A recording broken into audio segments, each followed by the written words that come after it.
more power to them. And as Mei Mei was saying in their response to me, that there was this sort of commingling of the drag scenes and burlesque scenes. Yeah. That did lean to a little bit more sexually charged drag shows, which it's fine. I don't have any problem with that. I'm actually a huge fan of burlesque shows as well, and I love going to them, though I haven't been to a decent burlesque show in several years. I was really, really big into them. I was usually going to burlesque shows every weekend or so for the first few years after I moved back to Chicago, which does have a pretty decently sized I remember you talking burlesque about scene. that, yeah. Mm-hmm. Yeah, I used to enjoy going to them quite a lot, especially like the student showcases, because there are a lot of little burlesque schools, and it's fun to Right. see people having the first experience doing a burlesque thing on stage. It's very fun to watch somebody experiencing that sense of freedom in a public forum, Yeah. in a way that was just very exciting and interesting to me. But even that being said, with what Mimi said, with this mix of burlesque and drag, I actually distinguish burlesque from stripping as well, even though they're very similar in that it is usually, I mean, burlesque is all about the tease, which is usually a strip tease, and there is usually a removal of clothing. But at least the burlesque shows I went to, and maybe it's a difference between going to shows that you have a full ticket price, like a theater show where they've got tables and tickets and whatnot, versus go to a burlesque show at a club that's free. Mm-hmm. The monetization aspect, the throwing of the dollar bills, that is something I associate predominantly with strip clubs. Mm-hmm. Whereas burlesque was usually, there's a lot of hooting and hollering. The performers request that because that interaction and feedback is important for the performance and to keep the energy level in the performance up. But I rarely saw much of a case where people were throwing money at the stage. Yeah, I haven't seen that at burlesque either. So, But in my I guess, and I mean, I don't really have an opinion here because I've really not been to much of anything drag, and because it's not my scene, I don't really feel like I have or need to have an opinion. But I have seen, just in general, the dollar thing being part of like drag shows, and so I don't know what the etiquette is in really. So honestly, I just don't have a thought on that. And I can't necessarily speak to that necessarily either. It's just it's not something that I could say is bad because, drag can be expressed in many different ways, and that's fine, but I can say it's not for me. Yeah. And this is where, to touch on stuff we've touched on with music, something like genre labeling is useful. If you could categorize to give you a better idea of, when someone advertises, hey, it's a drag show. Right. Well, what kind of drag show are we talking about here? It's a goth night. Okay. All you've played is Front 242, my dude. Right. Exactly. That sort of thing. It's important to give people an understanding, especially when there is a large category that could have several different ways of being interpreted by performances, by venues, etc. To give a potential audience member an idea of what they're going into, because not everything is for everybody's tastes. Yeah, and again, I guess I don't know what I should or should not be expecting at a drag show, right? So I don't. Yeah. I'm sorry. Can you hold the thought? The food just got here. I didn't think it was coming right now, but okay, I'm back. All right. So all good with food. Families. Yeah. Getting fed. They're gonna eat, and I'm going to wait. All righty. So yeah. So that's sort of my thought is,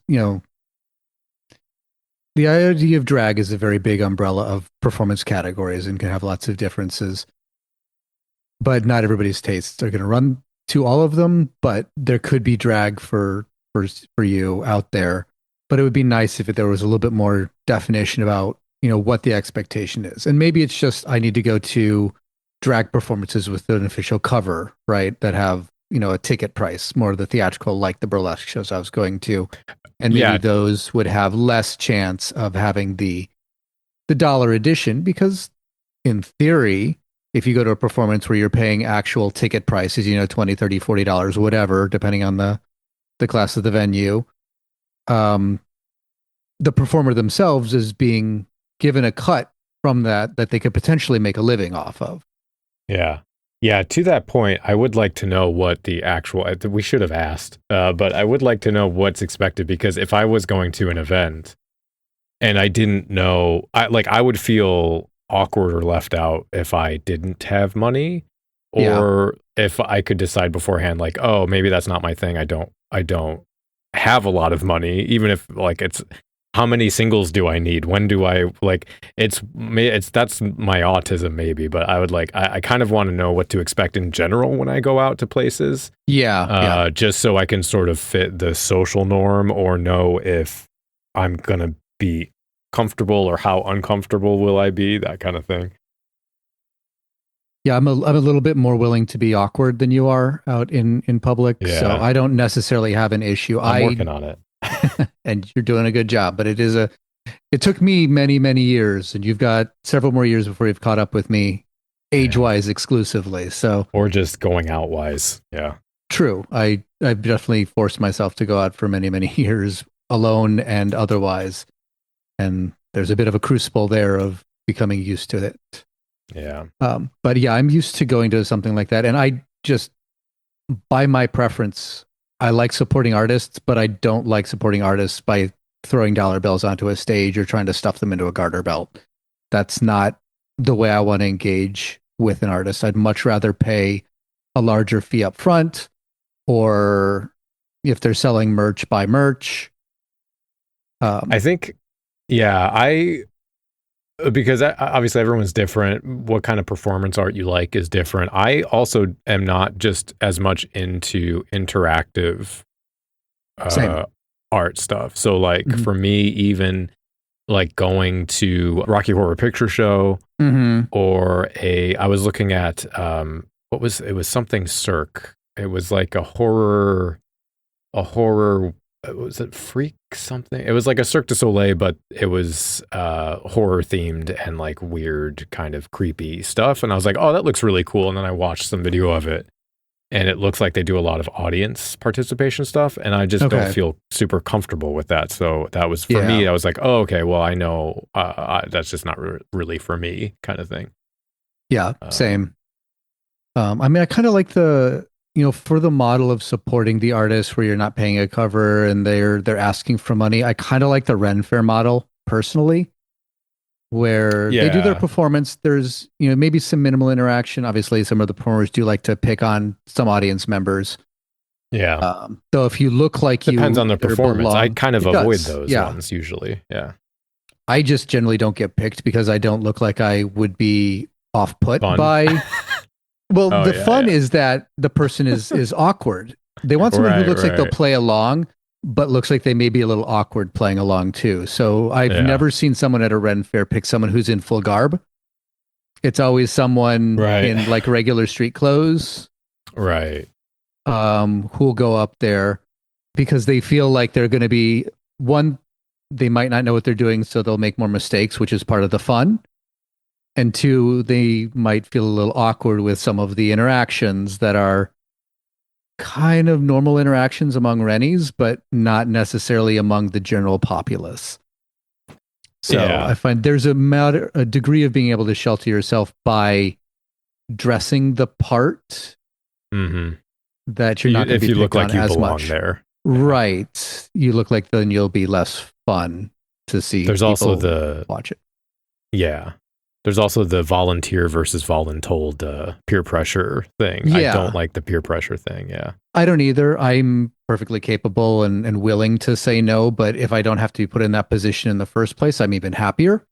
Yeah. Yeah. So I do tend to avoid, being up front,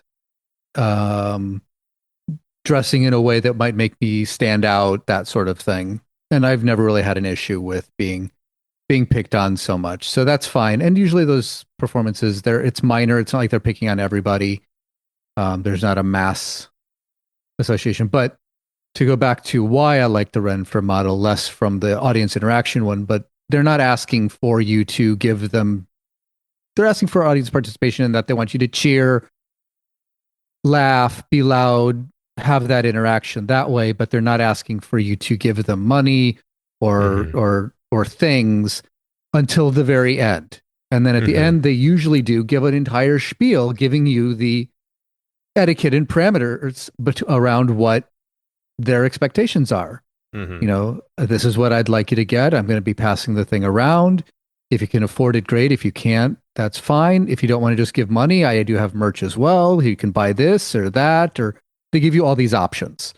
And that makes it less, to your point, worried about the etiquette of, well, what do? I see people throwing money, but how much money is the right amount? What's right? How many dollar bills? What's expected? Right. Am I viewed as shady if I do nothing, or if I do like $2? Is that people going to look down on me?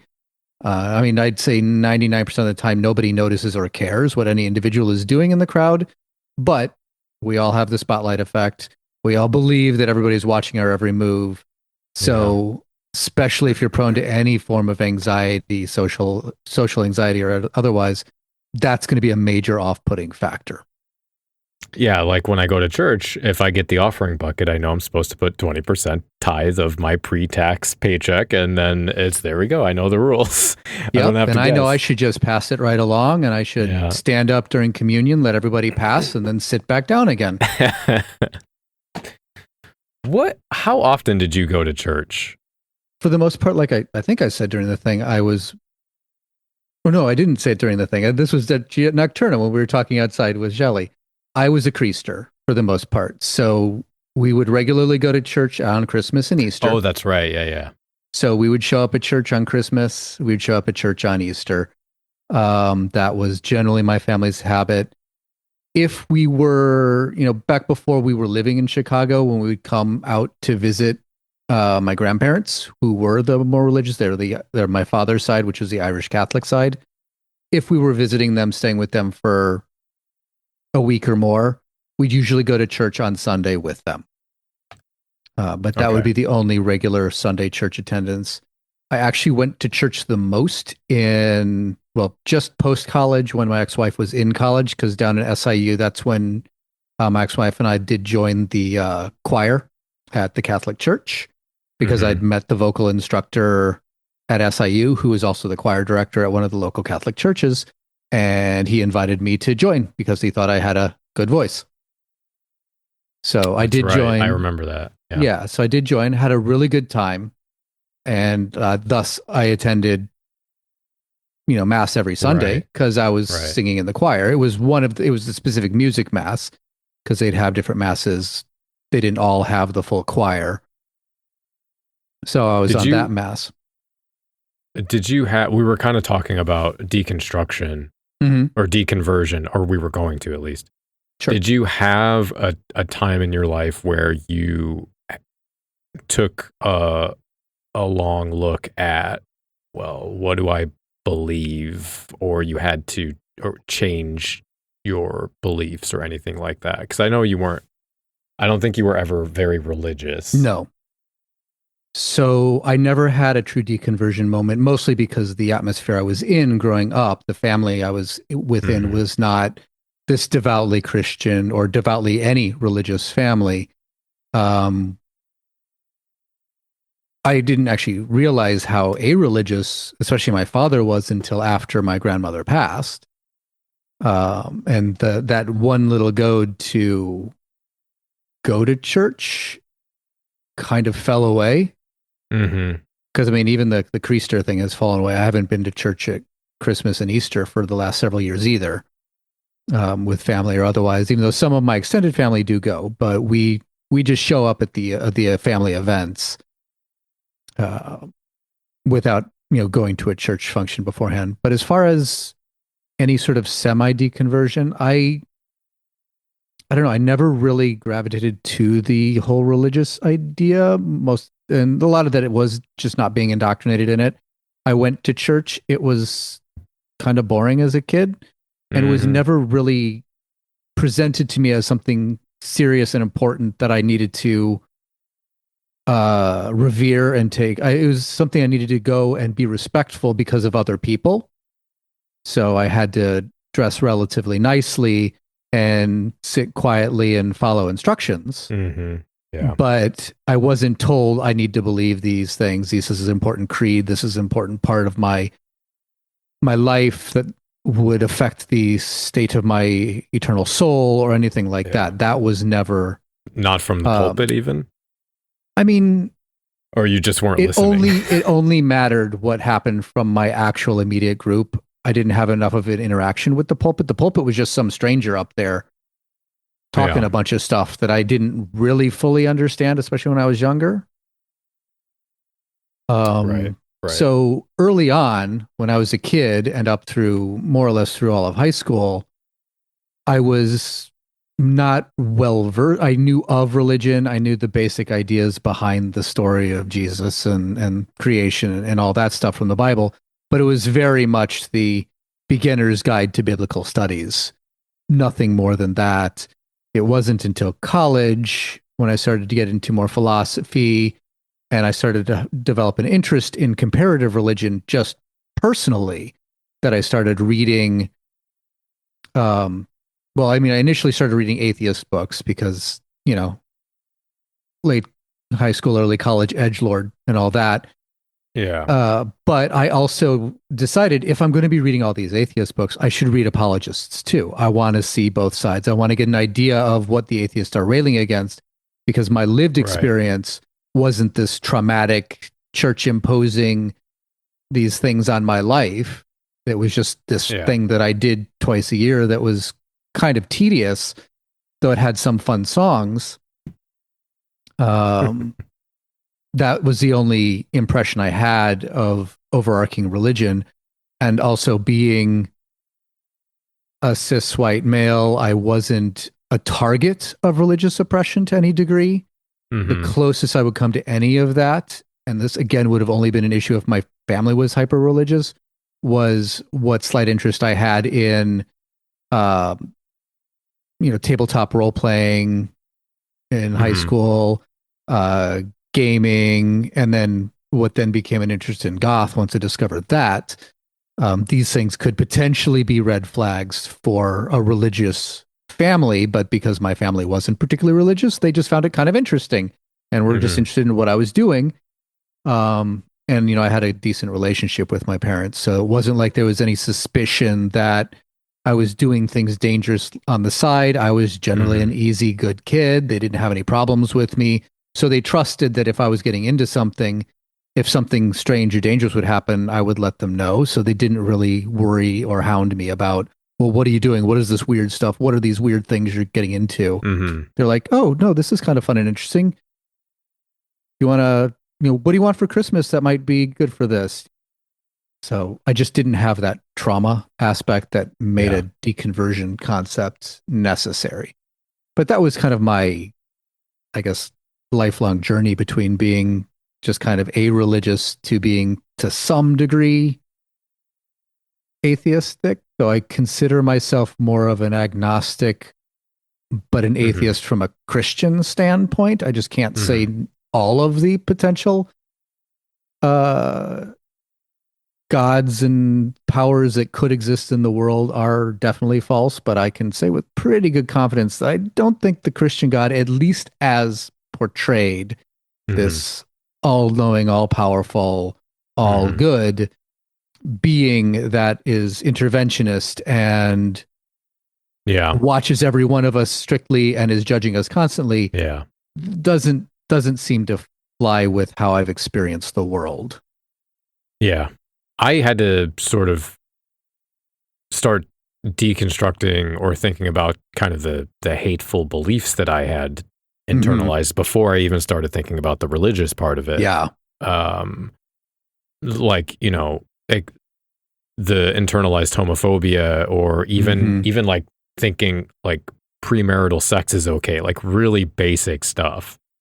Like when Maymay was describing being a Christian and thinking of themselves as just androgynous while wearing dresses and doing hormones, I was doing the same kind of justifications and mental gymnastics like even just around the sort of being androgynous thing, like, oh, well, I'm goth, so goths can be androgynous. I can wear makeup and a skirt and act femme, but I'm still a man because there's only two genders. So like even it took me a long time to realize I did, I was really into bodybuilding. I did a cycle of testosterone at one point, which was, buying needles from a guy in a police parking lot and putting those in my butt for like 2 months. I knew about the bodybuilding because I'd seen pictures of you when you were pretty ripped, actually. Yeah. But I didn't know about the testosterone aspect. Yeah, I was putting that in my ass for a while. And I think that was really also just kind of me trying to fix my gender dysmorphia that I didn't realize that I had, or trying to grapple with what gender is without realizing that's what I was doing. So I had a lot of assumed beliefs inherent in my sort of epistemology that I took from Christianity. And then it wasn't until fucking 2014 when I even started to question Christianity because of, and that's crazy for me to think because I've gone so completely away from that now. And it's not even part of my life in any way. But it was the debate between Ken Ham and Bill Nye about whether evolution was real or not. For anyone who doesn't know, Ken Ham is a big young earther person, and he owns the he calls it a museum, but it's the recreation of Noah's Ark, where they have a bunch of that kind of thing on display. Isn't that the Answers in Genesis Museum or something like that? Yeah, that sounds right. Yeah. And again, another thing I just sort of took from the insulation that I was part of, and I watched that debate in 2014, and Ken Ham sounded so fucking dumb, and Bill Nye made so much sense that I was like, sort of what May Graves was saying about the shelf breaking. I had moments up until then where I would ask questions about like little inconsistencies or things that didn't much make sense. And usually what I would do is just go find an apologist website, read whatever the explanation was, and say, okay, well, that reaffirms my beliefs. So I'm just going to go with that. And, but that really kind of triggered my journey into analyzing my religious beliefs and all the ideology that comes along with that. And I wasn't really a practicing Christian. Like, I didn't go to church. I wasn't praying or reading the Bible, even though on some level I thought that I should be doing those things. And if I was put into a debate against my will, I would probably defend Christianity. But yeah, that triggered probably about 4 years of daily reading, watching, studying, initially debates, and then finding out who the people involved in those debates were, and then getting into various different, whether it's, was teleology or eschatology. Is it eschatology? The study of the end times, or the hermeneutics, or whatever, sort of like logical, fallacies. That was a big thing. Different philosophies on. And just really getting into that and spending a lot of time trying to figure out and dig down and understand what the world meant, because I had that was why I got into sociology. I just wanted to understand why people are the way they are, and that's, obviously continued throughout my life. I actually replaced, I know this is a thing that comes up in debates, and I'm not going in that direction, but for me personally, I kind of replaced the epistemology of Christianity with essentialist scientific epistemology. Like, I got really into neuroscience, and I was a big believer in epiphenomenalism, which is that idea that all mental states can be explained or correspond to a physical part of the brain. And so it was what I was asking May Graves about, this comfort. It was a replacement of the comfort. If there's a fundamental truth about the world, then I can be assured in my correctness and live my life by that. And there's also I get a comfort out of thinking something is fundamentally universally true, and because it's less complicated. It is. And so, I mean, I learned early to sort of lean into uncertainty, and I kind of like the fact that there's a lot of unknowns because I find that fascinating, and digging into them is fascinating. yeah, But I do acknowledge that that is a somewhat anomalous attitude. Most people do like a little more foundational ideas and knowledge. I even see that at work outside of just religion and stuff, but I enjoy, change. I embrace change relatively well at work. When things change, I don't usually kick against them. I usually go, "Oh, this is a new paradigm for me to play in. Let me figure out how to optimize for this new paradigm." And so I'll engage with that, where a lot of people resist just that. like, no change. Yeah. I'm used to it this way. And so I acknowledge that I'm definitely anomalous in that, but I do enjoy that sort of stuff. So the comfort of certainty that religion gets a lot of people doesn't appeal to me. And I really admire that about you, and I know, and that makes sense why you're into Taoism and that kind of thing as well. But yeah, I didn't know any other way to think, because I was, for into my 20s, very fundamentalist, sort of black and white thinking about everything from everyone that I knew, right? And actually, this is a question I wanted to ask about.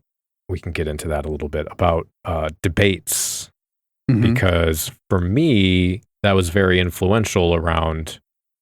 But again, I was just sort of in the right place, right time, breaking point kind of thing. But there's a lot of discussion I see online right now around stuff like Jubilee videos, if you're familiar with them, but also just the efficacy and relevance of debates, the helpfulness of debates.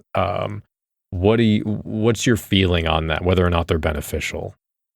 So I cannot make a judgment on debates as a general genre as far as their efficacy, because there's a couple different interpretations of what a debate is. Right, yeah. I think a debate, an honest debate, where people are actually trying to pit ideas one against another with the idea that neither one is probably correct, and they're trying to find the correctness by putting their ideas against another person with strong ideas through a crucible in seeking of truth. Those, I think, if they're truly done in that sense, but they do exist, but they're definitely not the common ones, and they're certainly not the ones that get shown, because they're not as entertaining. But those, I feel, are the only ones that are useful. The common mass understanding of debates, I think, are nothing more than bread and circuses. They're an entertainment. Most people who go to watch them already wholly believe one side or the other. Yeah. And they want, it's a sporting event. They want to see their team win. Yep. It doesn't matter which team is better or worse. Your team is always the best team, and you're watching for your team to win and score points and all that. And usually that's why in those debates, both sides think they won. Well, yeah, they do. They come away from watching the same thing saying, oh yeah, look, we won. Yeah. And I mean, I certainly watch plenty of those. I find them interesting because I like to hear the arguments. But I don't find them beneficial, because usually neither side is interested in change. And there's also this fact that I noticed this when interacting online, because online debates, I was involved in some of those. And I remember debating kind of with someone on a Facebook page early on. And I started pointing out fallacies that they were using, and their rejoinder was that, well, these are just debate techniques. And, and that was because they had a background in debate clubs, which were basically sports organizations for nerds. It wasn't about a crucible of knowledge. It's about learning techniques to, quote unquote, win the debate in an interscholastic competition. And I feel that it has its value in the way it teaches you to think a little bit, and it teaches you some improv a little bit, but it doesn't really teach you the value, at least as I see it, of debate. I have seen some that try to leverage it a little bit, where they teach you these debate techniques, and then they tell people, okay, now you guys are going to debate based on, oh, you have this belief. Well, you're going to debate the opposite against this other person. Something that you don't believe in, but you have to debate it. And that does force you to engage a little bit more holistically with the arguments of your competition, because you have to advocate for them. And I think that helps a little bit if you are forced into that type of arena. But I still think that arena, that form of debate has very little value when it comes to the advancement of human knowledge and just well-being and whatnot, and is really more of a, even potentially just detrimental entirely. Yeah. No, I agree with you. That was generally my thought around debate was, you test ideas against each other. But I also at that point had that sort of Matt Dillahunty axiom of I want to know the most true things and the fewest false things, which I don't really hold to anymore. I think the reason people are talking about this so much now is because the debates now are different than when I was watching them in 2014 and the older ones, slightly, but also, the ones that are more popular now are the Ben Shapiro destroys atheist twink or whatever. Yeah, I actually just watched a Charlie Kirk debate this morning while I was getting ready for work. Where he actually got destroyed by a Cambridge student and ended up with they were talking, kind of like we're discussing right now, LGBTQ, gay and homosexual marriage and all that stuff. Yeah. And the Cambridge person actually got him to say, answered all of his little things and eventually got him to say, well, fine, but I still just don't like it.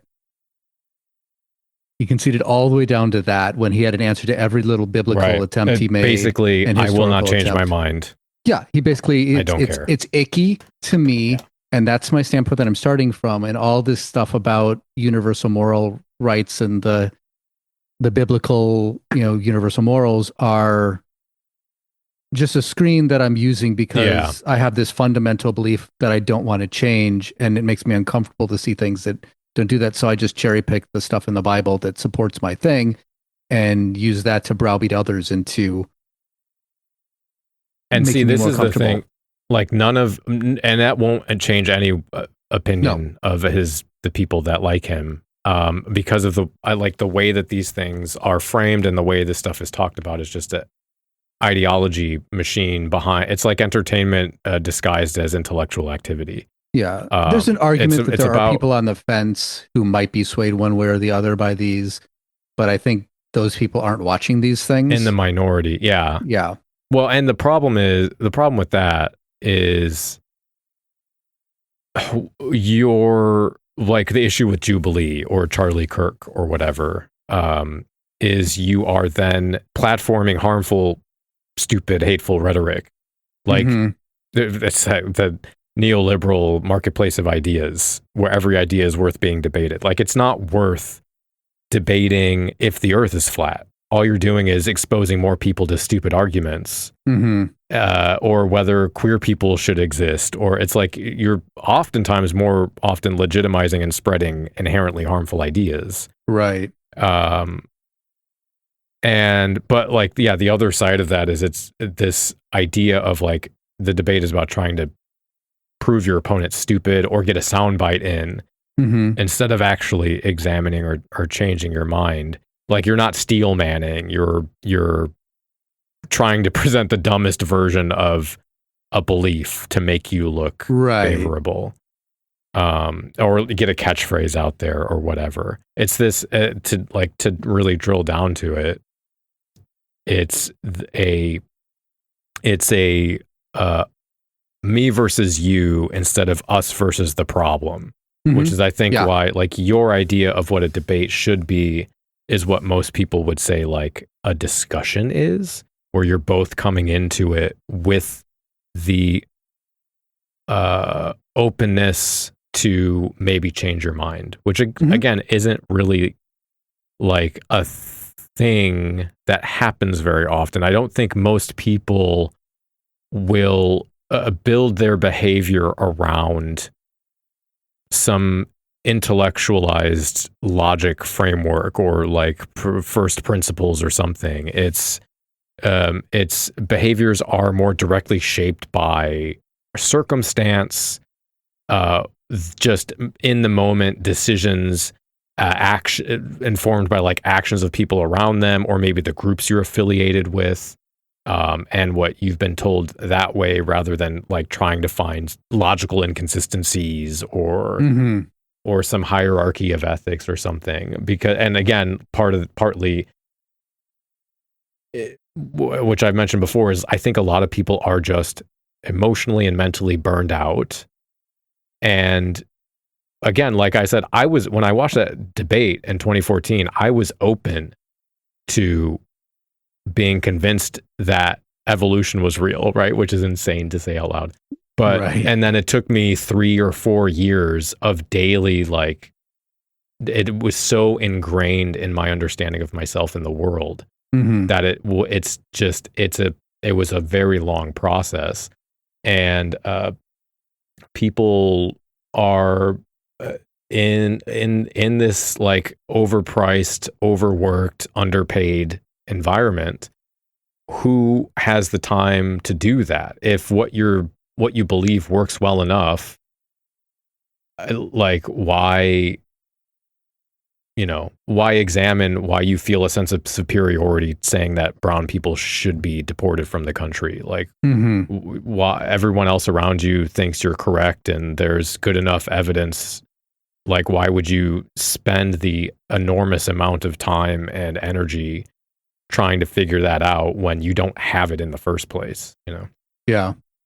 I think that was most of what I wanted to get to. I think what was best for me, like I had some thoughts about drag and gender, but we don't really need to get into that. I think I was talking to Sarah after we did the interview, and it was really, really cathartic for me listening to May Graves talk about their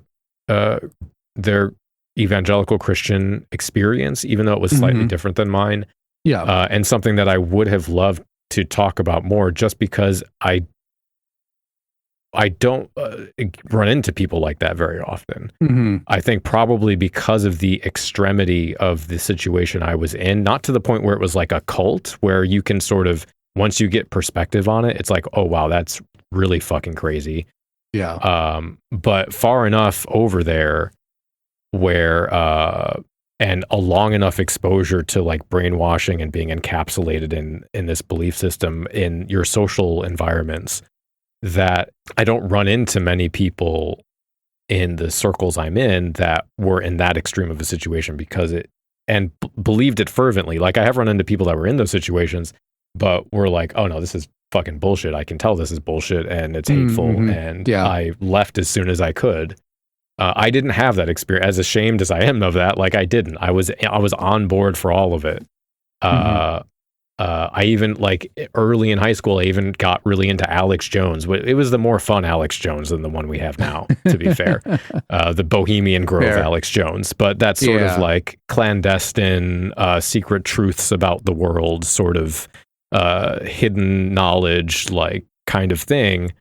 I was just primed to get into that kind of stuff. Sure. And so it's for me, whether or not anyone else enjoyed the conversation, that was just really kind of healing in a way, to commiserate about a shared experience. So yeah, I enjoyed that. Yeah, good. And I think we will end at least end the episode there. Our next episode is going to be coming out in October. And that is going to be, we kind of had a death episode already, but that was just sort of, what's the word? What's the magical word for coincidence? Serendipity. Serendipitous? That's the word. Yeah. The way that happened. I do like to try in October to do an episode on death. So we didn't do one last year, but we do have someone joining us who works in the death industry.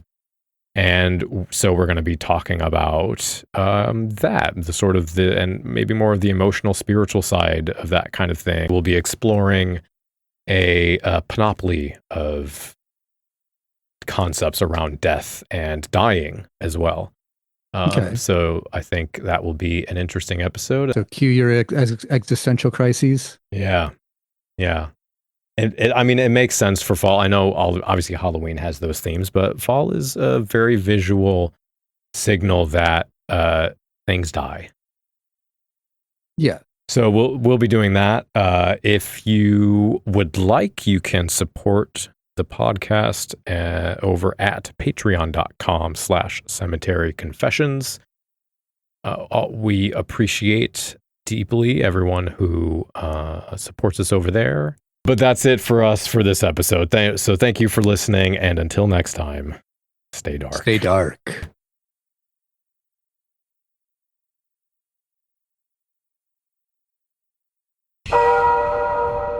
The preceding program is a member of The Belfry, a network of blogs, podcasts, and videos for the darkly inclined. Go to thebelfry.rip for more information.